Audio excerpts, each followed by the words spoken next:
Good evening there, everybody. What is happening? Hopefully, y'all are having a wonderful day today. So, when it comes down to it, I thought, of course, that I would give my little fight breakdown and my little fight review. And for those of you that did not end up hearing or did not know that this fight was going to occur today, because I personally myself, I actually did not know that this fight or that this card was going to occur this weekend until really about Thursday this week. So unfortunately, I could not really give my full fight breakdowns. I still did make predictions. I just did not release them, but I will tell you what they were and why I thought the way that I thought and the results that ended up happening. But we're gonna talk about that here in a few minutes. But of course, for those of you that did not end up hearing about the results of the main event, Mr. Kamaru Usman was actually unsuccessful in trying to regain his title over that of Leon Edwards, and Leon Edwards actually was successful in trying to retain his title against that of Kamaru Usman, and I believe won a unanimous decision, which of course is a very, very great statement by that of Mr. Leon Edwards. For those of you that did not hear the results, which I'm not going to say necessarily that it shocked me to my core, but I will say that it probably was one of the bigger surprises of the year. I'm not going to say once again that it's one of the biggest upsets of all time that I've ever seen, but with the performance that I seen in Mr. Kamaru Usman in their rematch in the fight that just happened before this, I thought that Kamaru Usman was going to be a certain amount more dominant in this fight, or I thought that he was going to have a little bit of a better time, a little bit of a better game plan, because I thought that he could have tried to wrestle with Leon Edwards a little bit more. I think that he tried a little bit too much and tried a little bit too hard to prove a point with Leon Edwards and tried to strike with him a little bit too much from the get-go. But I could be wrong about that. Maybe Kamaru Usman, maybe he didn't feel as comfortable with his wrestling this time. Maybe he didn't. We'll have to see about that. Who knows? We'll see what happens later on in Mr. Usman's career. But before I really break down that main fight, I also want to break down the co-main event fight between that of Justin Gaethje and Rafael Fiziev. I believe if I'm pronouncing his name correctly. And for those of you that are actually wondering what my fight predictions were, I actually went 0-2 on the co-main event and that of the main event because I predicted Rafael Fiziev to win the fight, and I also predicted that of Kamaru Usman. It's very funny. I actually made a video not too long ago about a Naoya Inoue versus that of a Steven Fulton fight. And one of the people that watches my channel told me, Vegas, you really need to count overall on what ends up happening there because they don't like to lose money. Well, Vegas, or the live odds, had both Kamaru Usman and Rafael Fiziev as the favorites, and both of those guys lost. My point being is that you can't always necessarily count on the Vegas odds, and I didn't count on the Vegas odds. I knew all these fighters, basically. I just ended up getting them incorrectly predicted, although they were very both decently close fights, and both of them, well, at least the main event, it could have went either way. But that's why you can't always rely on the Vegas odds. You really have to know your sport. You really have to know what you're talking about in order of breaking it down. Now, boxing, a lot of the times, I'm usually about probably 99.9% of the time correct with my fight predictions. But UFC, it is a little bit tougher. And I think the reason why that is, once again, just like I said in other videos, is because UFC is a sport to where you can't just go about your attack with just your hands. It's not just hand-to-hand combat. There's also legs. There's also grappling. There's also the clinch. So if your opponent does tend to have better feet than you, or if your opponent does tend to have better speed than you, or advantage even in a multitude of categories, you can possibly take advantage of them with your legs. You could possibly take advantage of them with your hands. You could possibly take advantage of them with the clinch or with that of the takedowns with your wrestling or with your Brazilian Jiu-Jitsu or whatever Jiu-Jitsu that you may have, whatever wrestling you may have. And we've seen that a little bit in both of these fights, at least with certain fighters taking certain advantages of what they had. But first, once again, let's break down the co-main event between that of Justin Gaethje versus Rafael Fiziev, because that was a fight, probably one of the bigger 50-50 fights that I've personally ever seen within the past few years. Justin Gaethje, of course, was coming off of a loss, I believe, to that of Charles Oliveira, I believe, getting stopped within that of the first round. But I knew that this was going to be a very, very big 50-50 fight. I didn't really think that Rafael Fiziev was going to dominate Justin Gaethje. I seen a lot of fight predictions saying that they thought that Rafael Fiziev, that he was just going to dominate Justin Gaethje and that he was going to completely outstrike him. And when I watched certain fights of him against Rafael dos Anjos and Bobby Green, I knew that wasn't necessarily going to happen. Now, I still did pick Rafael Fiziev, or excuse me, not Rafael, that would be Portuguese, I believe. Of course, he's from Kyrgyzstan, but Rafael Fiziev, he did end up winning the first round, in my opinion, just barely, and he was the more technical. he was the faster and he was the better striker in the first round. And he should have been the more technical and the better striker throughout the whole entire fight. But Rafael Fiziev, in regular fashion, even in a 3-round fight, he does tend to tire out. The second round, he didn't really appear super duper tired to me, but he just ended up losing it. Justin Gaethje, even though a lot of people, of course, they take a look at him and say, well, he's just a brawler. Of course, people call him, his nickname, of course, being the Homer Simpson, that of MMA. But the thing is about Justin Gaethje is that, yes, he looks a little bit hittable, and at times he can brawl a little bit too much for his own good. But Justin Gaethje also has some technical advantages. He has some technical abilities in his game as well. He has a very good jab, he has a killer overhand right, and he has a very sharp and a very strong left hook. And one thing I'll say about Justin Gaethje that I've seen with recent improvements in his style, at least over the past few years. Now, he's never going to beat Charles Oliveira or Islam Makhachev, in my opinion, or any of the guys that more than likely are ever going to be a champion. He's shown that in 2 fights. But at the end of the day, Justin Gaethje still does have certain technical efficiencies within his game that did end up winning him this fight.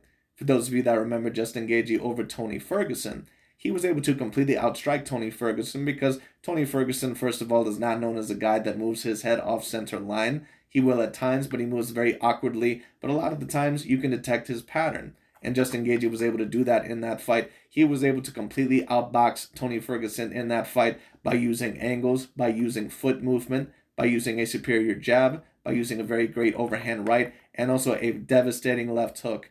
And that's pretty much what happened against Rafael Fiziev in this fight as well. Now, once again, the first fight, I thought that Rafael Fiziev, I thought that he had the better leg kicks of the two, which I expected, but Justin Gaethje, of course, is known for being a leg kick monster. Now, I didn't see as many leg kicks, quite as much land from Justin Gaethje in this fight, but Justin Gaethje pretty much just outstruck Rafael Fiziev with the hands in this fight. I think that if Rafael Fiziev maybe would have got in some takedowns or tried to go after Justin's legs a little bit more, I think maybe he could have won this fight or just pulled it out.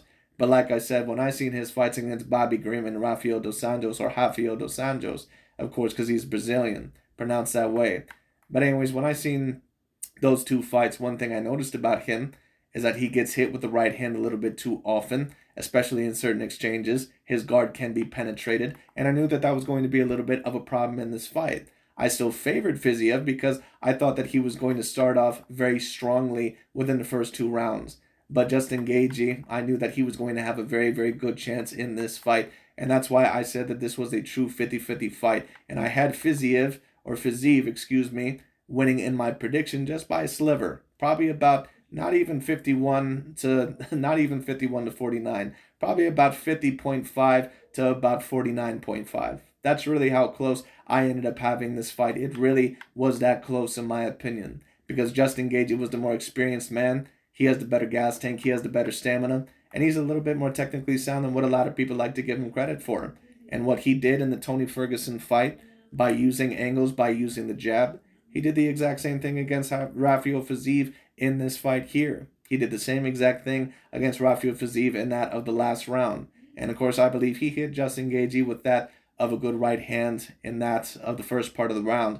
But everything after that, Justin Gaethje seemed to be landing very good jabs. He landed a couple of very good uppercuts in the clinch and also within that of up close range. And it was very clear that Rafael Fiziev, he was just gassed out. He was just tired out. And if Rafael Fiziev, if he is ever going to be a top 5 guy in that weight division, or ever a true threat for the belt, with guys like Islam Makhachev or Dustin Poirier or Justin Gaethje or Charles Oliveira around, if he is ever truly going to be a top threat, he's going to have to really improve his gas tank, which is not really always easy for certain fighters, because certain fighters, they just can't improve their gas tank. If you take a look at Canelo Alvarez, although he's an all-time great fighter, of course, this is boxing, but Canelo Alvarez has always had a very big problem with his gas tank as well. Rafael Fiziev does not have a good gas tank. He does not have a good gas tank, in my opinion, for a full 5 rounds. He doesn't even have a good gas tank for a full 3 rounds. And I seen that in the Bobby Green fight. I also seen that a little bit in the Rafael dos Anjos fight. Now, of course, in the dos Anjos fight, he was able to stop him within about 5 rounds, I believe in the 5th and final round.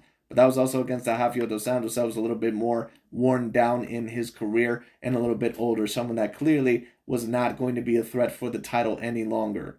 It just is what it is. Justin Gaethje, yes, he did come off of a knockout loss, but for whatever reason in MMA, certain losses don't seem to affect certain fighters as badly, probably because rematches occur much more often. And on top of that, losses usually don't affect them quite as badly because so many MMA fighters already have a multitude of losses in their career. While in terms of boxing, when you already have a loss in your career, it's very devastating not only to your career, but to your brand, to the way that people view you in order to get certain fights when it comes down to it. It's very damaging to your career and it's very damaging to your profile. And don't get me wrong, it's not great for your UFC profile either, but it seems to be a lot less damaging, which in my opinion actually is great for that of UFC fighters. So I think that that's actually a very good thing. But Justin Gaethje, of course, is able to prove once again that he's actually a little bit more technically sound than what a lot of people actually believe about him. So I have to give him a lot of credit once again in this fight. I have to give Justin Gaethje a very decent amount of credit because this could have been a very easily losable fight with the type of leg kicks and the speed and the striking that Rafael Fiziev has. And Fiziev certainly can get better, but he's going to have to make sure that he uses his feet and that he gets in and outside of the range a little bit more. He's going to have to improve his wrestling and his grappling, which I'm a little bit surprised that, well, I'm not going to say that I'm surprised I didn't see any wrestling here because both Fiziev and Justin Gaethje, they're mainly strikers. I think Justin Gaethje, he tried wrestling, and I believe that allegedly he has Division I wrestling, but we almost see Justin Gaethje never use it because he's a brawler. He's a guy that prefers to strike. He's a brawler, but he's a technical brawler, at least in certain senses of the terms. So Justin Gaethje, once again, proves that he still is one of the top dogs at the 155-pound weight division. And like I said, a lot of people, once again, they claim that he's the Homer Simpson of MMA and all this other stuff. And that's understandable. Sometimes he's a bit too stiff, and sometimes he brawls a little bit too much for his own good. But once again, he gives a lot of the top fighters, even in certain fights that he has ended up losing, a lot of hell. He has a great gas tank. He has devastating leg kicks. And on top of that, he has a very good jab. And he's learned a little bit to utilize the angles to his advantage. So I have to give Justin Gaethje a little bit of credit here. This truly was a 50-50 fight. I favored Rafael Fiziev by a little bit. I ended up being wrong on my prediction because I thought Rafael Fiziev was going to be a lot stronger within the first two rounds. But the experience, the gas tank, and the striking of Justin Gaethje and the utilization of angles, it proved to get the better of Rafael Fiziev. So I'm not really surprised. I'm not really surprised on that. So that pretty much is what I predicted, but very good on Justin Gaethje, of course, to win that fight. He said, of course, that he's going to go after the title one more time. We'll see how that occurs. Of course, he tried to go after it, I believe, before with that Khabib Nurmagomedov. He ended up getting submitted, I believe, in the second round. And then against Charles Oliveira, at least, well, I can't remember if that was a title fight or not, actually, because I think Charles Oliveira actually was stripped during that fight because he didn't make weight. But, of course, that would have led to a title fight. And Justin Gaethje, he didn't end up winning that fight. I believe he got submitted and knocked out within that of the first round, or at least knocked down and then submitted. But anyway, so we'll see what happens. Can he beat Islam Makhachev? I doubt it. Now, of course, Volkanovski gave Islam Makhachev a very, very hard time, so we'll see how that works out. But in my opinion, I think that Islam Makhachev more than likely underestimated Volkanovski's wrestling a little bit more than what he probably anticipated. Not only that, but I just believe Alexander Volkanovski is the all-around better fighter, possibly even wrestler than that of Justin Gaethje, but we'll see what ends up happening in that fight if it does occur. We'll see. I actually hope to see a Volkanovski versus Islam Makhachev rematch, but we'll see what happens with that. Anyways, now, of course, on to that of the main event. And like I said, for those of you that did not end up hearing the news, Mr. Leon Edwards did end up retaining his title over that of Kamaru Usman. Why do I believe that this ended up happening? Well, first of all, what I noticed from the get-go is that Kamaru Usman, in my opinion, it was very obvious that he was trying to strike with him a little bit too much. And what I noticed from the beginning of the bell is that really there was not a great amount of takedown attempts. Now, what I will say is this. Is it possible maybe that Kamaru Usman, that maybe he was a little bit afraid to try and go for the takedowns because he thought he had to mix it up? Because one thing I'll give Leon Edwards is this. Out of all the fighters that have defended Kamaru Usman's takedowns the best, Leon Edwards probably has done it the best. Now, to be fair, not in every single fight has Kamaru Usman been able to take the opponent down against Colby Covington, who, of course, is also a Division I wrestler around the same level as Usman in terms of wrestling ability. Of course, they never really took each other down, at least from what I remember, just at least in terms of the ground game. Of course, there was knockdowns with, Usman knocking down Colby Covington, I believe, a couple times in both of their fights, or at least once per fight. But other than that, I don't really remember any major wrestling in those fights. I could be wrong, but that's pretty much what I remember. But Leon Edwards, out of any other striker, pure striker that I've seen, in the match or in the ring with that of Kamaru Usman or the octagon. He defended his takedowns the best, no doubt about it. In my opinion, Leon Edwards, even though he did win this fight, in my opinion, he could have even been more dominant in that of the fight. And some of you may ask me, who do you actually believe won the fight? Because I personally thought that Kamaru Usman won the fight. What I'll say is this, I really couldn't pick a winner here. And the reason why that was is because even though Leon Edwards, I did give him the first 2 rounds, the third, the fourth, and the fifth, in my opinion, they were so particularly close. In the third round, you'd probably have to give to Usman because I thought that he edged it out just by a little bit. And on top of that, Kamaru Usman, he ended up having a little bit of an advantage with that point deduction that Leon Edwards ended up having because, of course, he grabbed and held the cage, which, of course, is not allowed in that of the UFC. And Leon Edwards, of course, he did some more stuff in the fight, but I'm not really sure if it was particularly on purpose, like that of low blows and some other stuff. But, sometimes it just happens. But anyways, once again, I thought that Kamaru Usman, I thought that he was trying to strike with Leon Edwards a little bit too much. Now, he did take him down a couple times in this fight. He did try to keep him down, but he can never really keep Leon Edwards down in this fight more than long. Now, maybe that's because Kamaru Usman, maybe his pride got the best of him. Maybe he said that I still want to try and outstrike this guy, but I'm still going to try to take him down to maybe get some points or make him lose confidence. In my opinion, the best way to beat Leon Edwards was the same way that you fought Jorge Masvidal. Suffocate his offense. Don't even let his offense get off. Don't let his hands get off. Don't let his legs get off. In my opinion, Leon Edwards, one thing I'm also going to say is this. When he fights Colby Covington or another fighter in that weight division, he's going to have to do more than just leg kick. Now, it was a good strategy, in my opinion, to go after the legs because, once again, when you fight a wrestler, you have to go after the legs. It just is what it is. You have to go after the legs. And that's one thing, in my opinion, that Alexander Volkanovski, he made a very, very big mistake against Islam Makhachev in that fight. He made a very big mistake because, in my opinion, had he went after the legs of Islam Makhachev, he could have possibly stopped him. Like I said, in the UFC, a good leg kick is almost like a good body attack in that of boxing because it limits their mobility. The more that you hurt your opponent's legs, the less dominant they're going to be in the stand-up, in the clinch, and on the ground. So that was a great strategy to always go after Mr. Kamaru Usman's legs in this fight. That is something that Alexander Volkanovski should have took note of in this fight and should have done in that first fight against Islam Makhachev if they end up even having a rematch, and we'll see how competitive that one is. That's something that Alexander Volkanovski should have done in that first fight against Islam Makhachev. Because once again, going after their legs, and some people may say, well, how does that really ruin their mobility on the ground? Wrestling also is a big part of legs. It's a very, very big part of sports is really using your legs. I don't care what it is. I don't care if it's basketball. I don't care if it's soccer. I don't care if it's football. Even wrestling, even on the ground. Having your legs a lot of the times make sure that you keep your position in a certain particular wrestling position to keep your opponent on the ground and to keep them in proper position. And is it possible that maybe Kamaru Usman couldn't really put him in proper position a lot of the times, or maybe keep him down for long because maybe his legs were not doing very, very well in the fight because Leon Edwards was attacking them so much? It's very, very possible. It's very possible.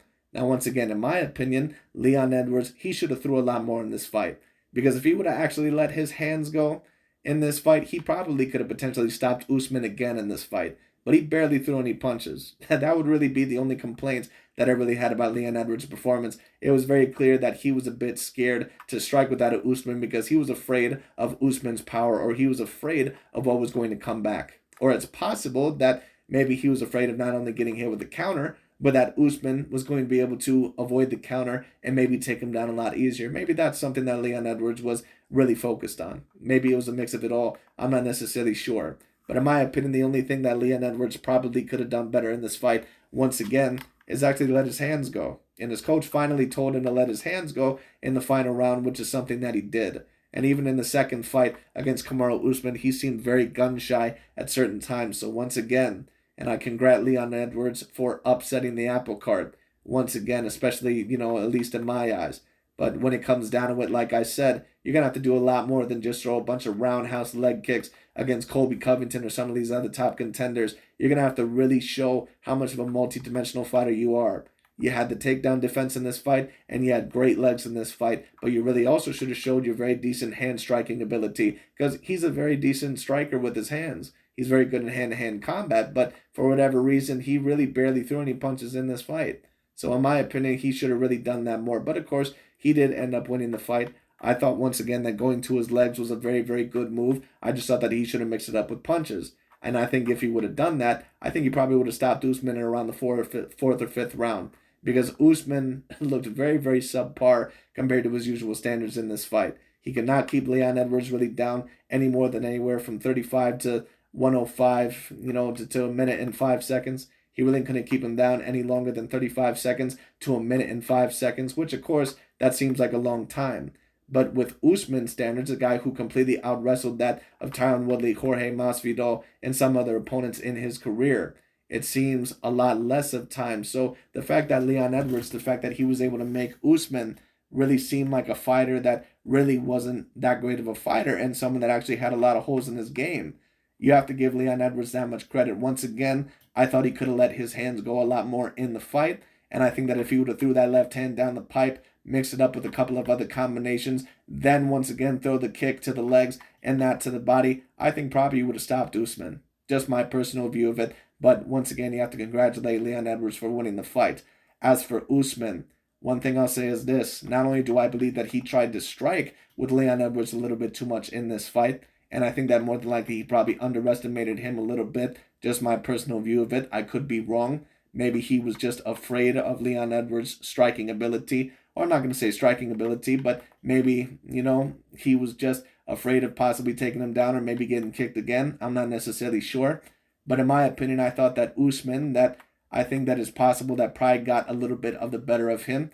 And I think it is possible that he tried to strike with him a little bit too much and that he thought that Leon Edwards maybe was going to exchange with him. Leon Edwards is not that type of fighter. Leon Edwards was very nervous in this fight, in my opinion, and he was going to try to win this fight by whatever means necessary, mainly being defensive. It was very clear that Leon Edwards was not willing to take certain chances that he needed to take, especially with throwing his hands. And Usman should have took advantage of that. He should have tried to clinch him up against the ropes, not the ropes, but up against the octagon, which of course he tried at times, and Leon Edwards was able to turn it around. But in my opinion, he should have launched a certain amount more attacks in this fight. He tried to strike with him for way, way, way too long. And Leon Edwards, even though he didn't have the reach advantage with the arms, he is a taller man, and usually when you have the taller man, what that means is that they have longer legs when they don't have that of longer arms. And that's one thing in the UFC that can be utilized that can't always be necessarily utilized in boxing. Because even if you have the longer legs in boxing, it's all going to mainly come down to the arm reach, or it's going to come down mainly to the arms in the hand-to-hand combat, because you really use your legs in terms of kicking your opponent. Well, in the UFC, you can. And because his legs were a bit lengthier than that of Kamaru Usman, he pretty much had the advantage when Usman was trying to outstrike him the majority of the fight, which is once again something that I don't think that he should have done. Now, you can maybe debate that Usman could have won the fight because of his pressure, and he did get multiple takedowns in the fight. But in my opinion, if you were going to ask me who I thought won the fight, I would give Leon Edwards probably the first couple of rounds, and then either the fourth or the fifth one, you could easily debate that it couldn't win either way. So if I was going to give the fight to anyone, at least ever so slightly, it probably would have been that of Leon Edwards, which is disappointing for the Usman corner because, once again, Usman, in my opinion, he fought a very subpar fight. And he showed that he had really no defense against those leg kicks. He had no game plan for those leg kicks whatsoever. He also was not blocking kicks to the body very well. He really wasn't blocking those kicks in general. And once again, that is one weakness that certain fighters can take advantage over a wrestler. Because even though eventually, of course, they're going to go after your legs, and a lot of people aren't comfortable going after a wrestler's legs with a leg kick because they feel exposed, and if they miss, or even if they don't miss, that wrestler is going to get a hold of their legs and more than likely probably take them down to the ground. That's why most people don't like to do that. But at the end of the day, you have to try to take those chances. And like I said, one thing I'll say about Mr. Leon Edwards, he took a lot of those kicking chances, a certain thing that certain fighters are not usually comfortable doing, like Alexander Volkanovski against Islam Makhachev. So I give Mr. Leon Edwards a lot of credit here. And unfortunately for Mr. Kamaru Usman, even though for how dominant of a fighter that he is, there was certain holes in his game that was exposed today. He really was proved to not really have any game plan against those kicks whatsoever. He tried to mainly strike with him in a lot of those rounds, which in my opinion was not the smart idea. He should have had a completely different strategy of mainly trying to suffocate him, in my opinion, and mainly trying to out-wrestle him. But even when he did try to out-wrestle that of Leon Edwards was able to hold his own. He was able to switch him up against the cage in the clinch. He was able to get up a lot of the times for whatever reason. So Mr. Leon Edwards, I have to give him a lot of credit here. And as for Kamaru Usman, what is next for him? We'll see what happens. Possibly the winner of the Jorge Masvidal versus Gilbert Burns fight. Maybe the winner of the Leon Edwards versus Colby Covington fight. If that fight does even end up occurring next, we'll see what ends up happening with that fight. It's going to be very particularly interesting. But in my opinion, that's pretty much what ended up happening in this fight. It was a very competitive fight. It truly could have went either way. But in my opinion, both game plans actually could have been better. It was just that Leon Edwards' game plan was probably slightly a little bit better. And I think that Usman possibly could have dominated the fight had he came out with the right game plan and really tried to force the clinch and really tried to force the takedowns a little bit more in this fight and really tried to make Leon Edwards uncomfortable. Kamaru Usman is known to have a very good gas tank, and in my opinion, he just stayed in the middle of the ring and he just stayed in the long distance with him for way too long. He tried to land way too many of those right hands. He tried to outstrike him way too much. He should have really tried to suffocate him. And it was also obvious that Kamaru Usman, that he was a little bit nervous in this fight, which of course is natural. When you've been a dominant fighter for so long, even when you've been dominant for so long in the rematch, you are going to be nervous. That's just how it is. We've seen that with a lot of fighters. We've seen it with that of Daniel Cormier against Stipe Miocic, at least to a certain degree. We've seen it overall with other fighters. You even see it in boxing. Whenever they're in a rematch, when they end up losing that of the first fight, they get a little bit nervous, even if they think that more than likely they probably should win the rematch because they think, well, was it really an accident or was it because this guy's a little bit better than what I thought? And if I end up losing this fight, then all the pressure is on me and I'm pretty much a nobody. And that's pretty much what's going on through their mind. And I think that both Usman and Leon Edwards were a little bit nervous for this fight. Unfortunately, for Usman, I don't think that he really initiated the clinch enough. And had Leon Edwards lost this fight, I think that he would have probably regretted not letting his hands go. But of course, he ended up winning the fight, so good on him. We'll see what ends up happening next. That's pretty much my breakdown of the fight. But good on Mr. Leon Edwards, good on Mr. Justin Gaethje. Two very decently great fights, in my opinion. And there's also going to be a very similar type of matchup, at least with the type of philosophy that is going to be going on with the fighter that could potentially win the rematch, but there's going to be a lot of pressure on him with Israel Adesanya and that of Alex Pereira, which of course that fight is next month. So we'll see what ends up happening. But that's pretty much about it for today. Thank you so much for watching. I'll talk to y'all later. Congrats to Mr. Leon Edwards and congrats to Mr. Justin Gaethje. And we'll see what happens. But anyways, that's really about it for today. Thank you so much for watching. I'll talk to y'all later.